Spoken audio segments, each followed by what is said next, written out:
Hi guys, this is lesson March 17th, 2020.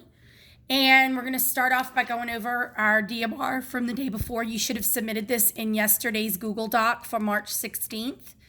Here are the answers. Pulling them up right now. There they are right there. The first is the roots are -4, -3. Guys, remember that you have to list both of them. That's the factors. This is the actual roots. 7 and 9, 4 and -5, and -3 and 5/2. That way you can check your work from yesterday. Make sure you did it correct. The ones for today are 2 problems for DMR, and we're going to mark that on your next Google Doc, March 17th, 2020. And so here they are. The 2 problems you have to do for March 17th at the top of your Google Doc for DMR are 4x squared minus 25 equals 0. And then x squared plus 8x plus 16 equals 0. And you're going to solve these again by factoring. And so you must give the roots. Okay, then we can go into your lesson. The second part of your Google Doc is going to be your assignment for today. But we are going to go to lesson 3 in Eureka, which is S19 in module 2. But we're not going to do the front part of the lesson. We're going to go to page S21 straight to an example of what we need to learn. And so we're going to exercise 8 through 20, page S21. And we're still talking about mean, median, and mode. So this lesson is just kind of continuation of what we talked about yesterday. I just want to remind you that if you want to do these lessons more than one in a day, you can. I'm just going to spread them out in small, little, easy topics so that you can go back and review them if you need to, or if you have questions, you can ask per topic. That way it's organized for us. So this one says 22 students from the junior class and 26 students from the senior class at River City High School participated in a walkathon to raise money for the school's band.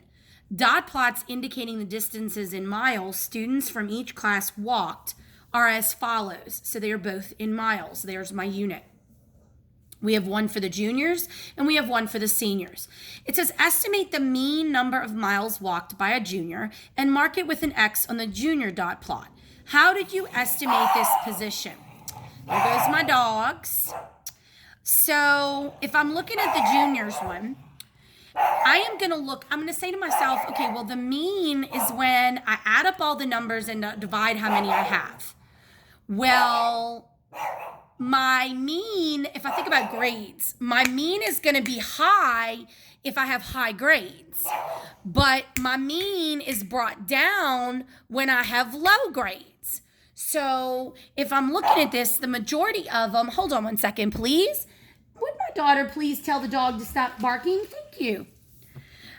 I'm going to look at the mean and I'm going to say to myself, well, most of the data is here. So the mean is probably going to be closer to over here versus here because most of my data is going to be up here. It's going to affect my mean when I add it together.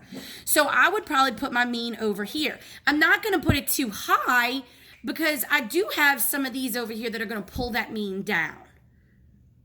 So what do I think the median of the junior high data is? Well, not quite sure. But if I'm looking, my middle is probably going to fall here because I have more values over here. I could figure it out if I'm kind of estimating it. It's definitely going to fall probably up in the 9. And if I figure it out totally, if you went ahead and did all of it, it's about 8.5. So is the mean number of miles walked by a junior less, equal to, or greater than the median? Well, obviously the mean is going to be less because this set of numbers is going to pull it down. That's how your grades work. You know, every 0 or every assignment you don't turn in or you don't do is going to pull down any high grades that you actually achieve. And so that is definitely the mean will be less, whereas the median will be bigger because the median is based on how many pieces of data you have. How would you describe the typical number of miles walked by a junior in this walkathon? Well, I mean, the typical amount's probably at about 7 because you've got the group that's doing a low amount, the group that's doing a high amount. I'd probably say it would be about 7 miles. And you could use your approximate symbol for that one.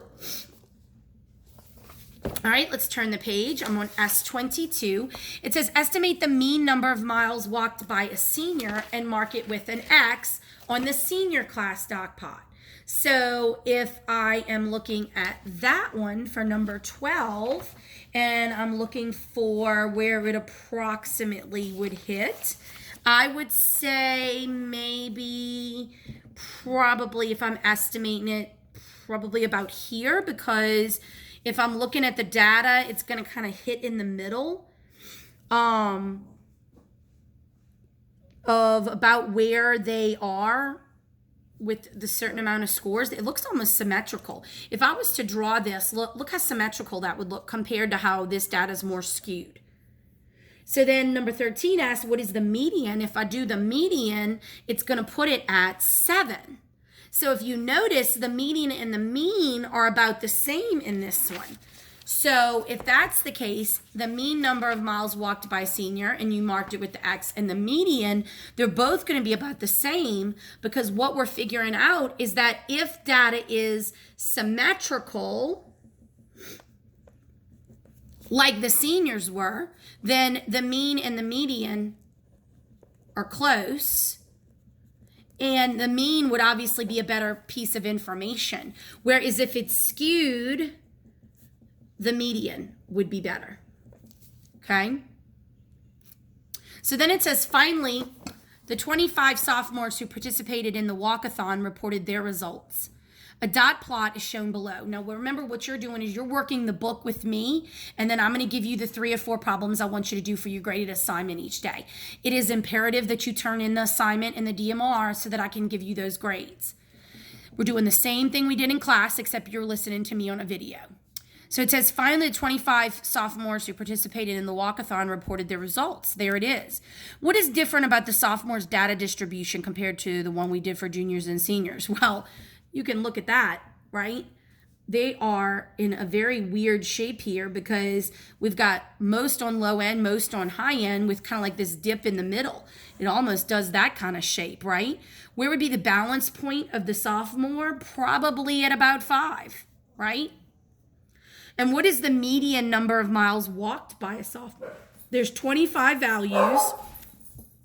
So that would put it, if I counted it off, to about 13 from the right or left, which would hit it at one of the 2s. So the median is 2. How would you describe the sophomore data distribution? It looks like a U. It's not very large or small, and neither the mean nor the median would be a good indicator because of the way the data is shown. It's not a symmetrical or skewed piece of data. Okay, so now I'm going to go ahead and ask you to look at the problem set. This is what you're going to work. You can work it in the book, but in your Google Doc for March 17th, 2020, you are going to answer the questions 1 through 12 in your Google Doc. Doesn't have to be complete sentences. Just answer it according to this problem, and that's how I'll give you your grade for the day. Have a good Tuesday.